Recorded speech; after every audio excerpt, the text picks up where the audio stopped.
Hello everyone, welcome back to my YouTube channel. It is Organic Angel. Today's video is going to be about failure.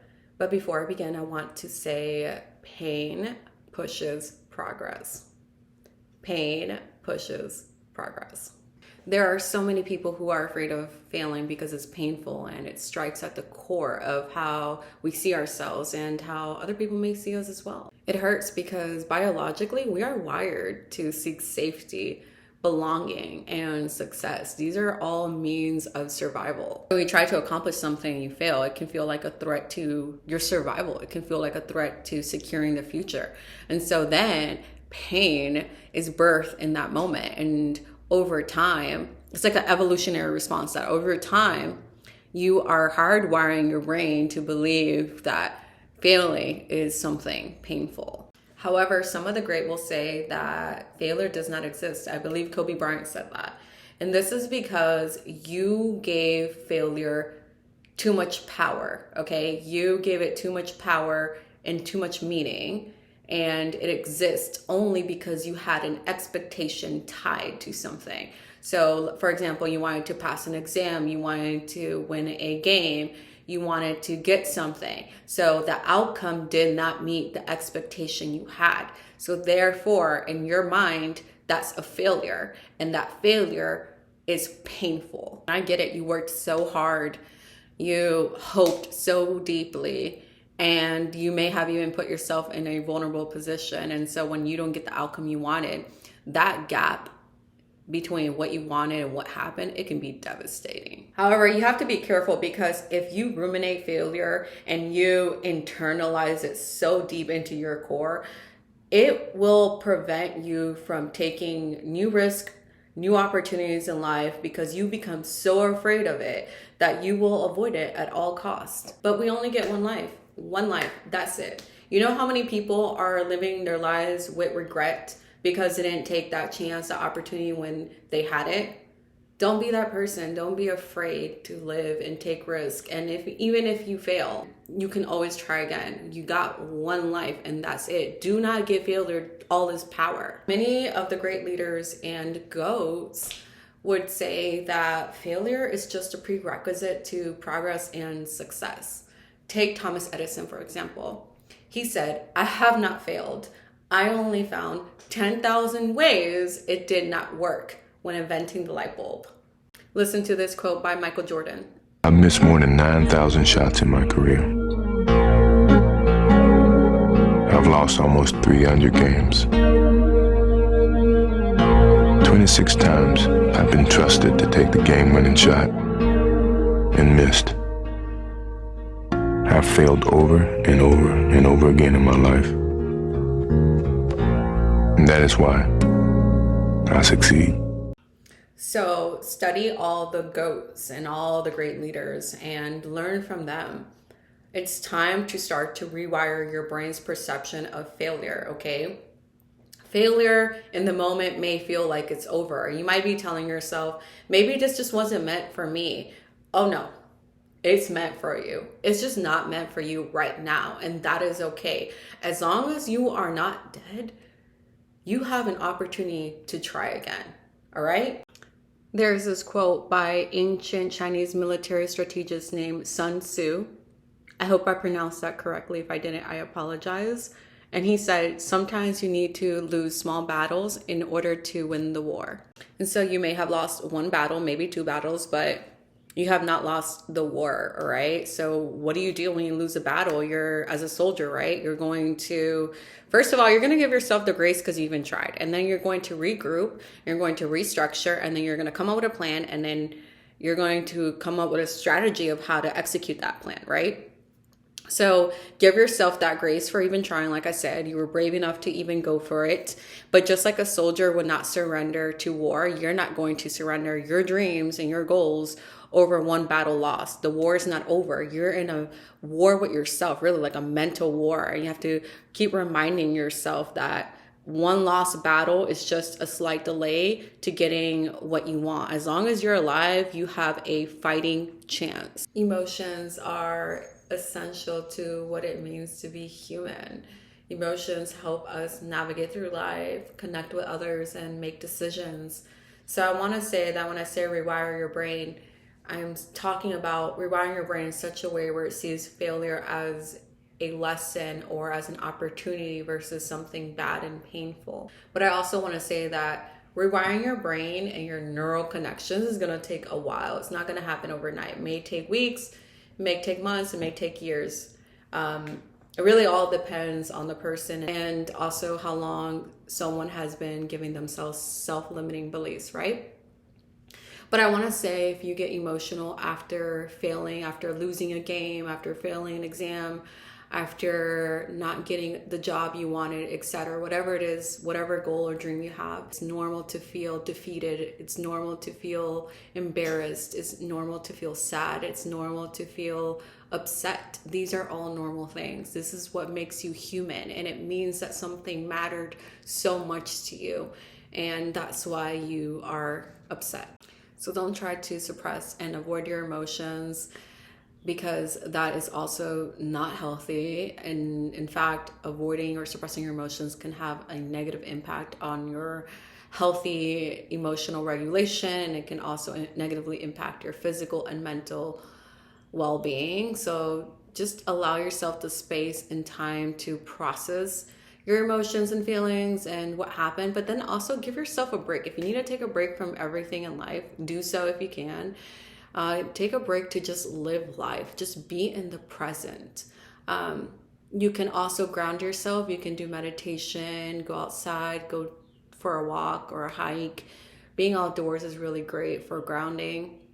You can also spend time with your loved ones. That's also another great way to just be present, live life, enjoy the small moments, the bigger picture, what really matters in life. This little failure is not going to define you, and life goes on, okay? Not to dismiss anything that you may be feeling, but just be in the moment, and don't be tied to anything, but just being present for yourself. And also, I would say, if you're going to confide in somebody, if you're gonna go seek support in others, be very meticulously selective about who you allow in, because not everybody is going to sit in the rain with you, and you are in a very vulnerable position as well. And some people will kick you while you're down. And there are people who are secretly celebrating your failures. So just be very, very careful. So now that you gave yourself the time to process your emotions and you gave yourself a nice little break and you're ready to get back into it, I would say now is a good time to reflect on your strengths and your weaknesses. So when it comes to your strengths, what worked out, what went well, what skills are you already good at? Try to figure out your weaknesses. This is a very important part. Identify your weakness. What cost you to lose the game? Why didn't you get that job? Or why did you fail that exam? Whatever it is, right? Identify your weaknesses, because being self-aware of your weakness is going to help bridge the gap between what worked and what didn't work, but also help you figure out what skills you need to build on. So look at it like this. The weaknesses are the road signs pointing you in a direction where you need to grow the most. Become the creator of your own circumstances rather than allowing yourself to become victim of your circumstances. The only thing that's stopping us from getting what we want is that same old story that we tell ourselves we don't deserve it, or we can't have it, or why it won't work, right? Don't get in your own way. Never stop believing in yourself. And most importantly, never, ever, ever give up. Why we don't believe that we can do it better? We have to believe, you have to be positive to try to change the things. This is why we're not going to give up. The only give up is the guys who is weak mentally. All right, now I'm going to insert some clips from Kobe Bryant, because I think he has such a beautiful way at articulating self-resilience. What does losing feel like to you? It's exciting. Why is it exciting? Because it means you have different ways to get better. There's certain things that you can figure out, that you can take advantage of, right? Certain weaknesses that were exposed that you need to shore up. right? So it was exciting. I mean, it sucks to lose, Right. but at the same time, there are answers there if you just look at them. Because you get the information from losing more than from winning, probably. Yeah. I mean, the answers are there when you win too. You just have to look at them. Yeah. Right. So it's a constant process. It's exciting when you win. It's exciting when you lose, because the process should be exactly the same, whether you win or you lose. As you go back and you look and you find things that you could have done better, you find things that you've done well that worked. You figure out how did they work, why did they work, how can you make them work again. Yeah. And but the hardest thing is to face that stuff. So I look, to capitulate to that fear. If you play with the sense of I want to win, then you have the fear of what happens if you don't. But if you find common ground in the middle, in the center, then it doesn't matter. You're unfazed by either, right? And that enables you to really just stay in the moment, stay connected to it, and not feel anything other than what's in front of you. So I try to just be dead center. Seriously, what does failure mean? It doesn't exist. It's a figment of your imagination. I also wish that there wasn't such a negative connotation around failure. If you fail, you are not a failure, okay? I don't know if it's because since we're small, it's engraved in us that failing is a bad thing. When you're in elementary and you fail, they'll mark it in a big fat F in red ink. Or maybe your parents punished you for failing, or maybe your peers made fun of you. But there seems like we live in a society where failure is seen as such a bad thing, a negative thing, and with that comes shame. And I'm just telling you right now, there's no shame in that. I already gave you so many examples of really smart leaders and athletes who have failed, and there's other smart people who have failed too. There's people who failed their bar exam, for example, Michelle Obama, John F. Kennedy Jr., to name a few. People who are successful in life have failed at least one time, okay? Nobody escapes failure. Nobody's perfect.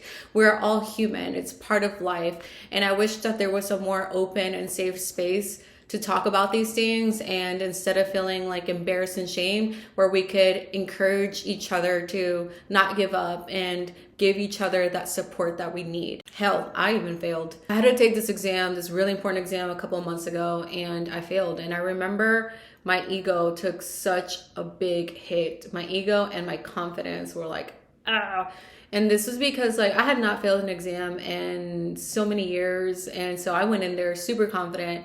And I want to say this experience humbled me. It made me realize, I did a lot of inner work, and it made me realize, there's no shame, because I was so ashamed. I was like, oh my God. It's what? I failed? There's no way I failed. But life happens, leading up to the moment where I had taken my exam. I was going through a really tough time in my life, and I had a lot of personal things that I was dealing with. And that also took an impact on my performance, I'm sure, because I had a full-blown panic attack during an exam. But also I want to say, after I failed that first time, I went home. I did all the steps in this video. This is why I wanted to make this video, really. And I really honed in on my weaknesses, right? So I knew where I performed well, and I knew where I performed poorly, and I really honed in on it. On that material, I studied so much, and then I took the exam second time and I passed. So I just want to say, nobody escapes failing. You're not any less, you're not any better, whatever. What people think. And really at the end of the day, we got one life, one try. That's it. So you either keep trying, or you just fall back and never try because you're afraid of failing. You're afraid of what people think. So failure is the prerequisite to progress and success. Alrighty guys, I hope you guys enjoyed this video. Please like it and comment down below. Let me know of a time you failed and how you overcame it. I would love to know and hear about it. And yeah, take care of yourself. Oh, and sending you all that what?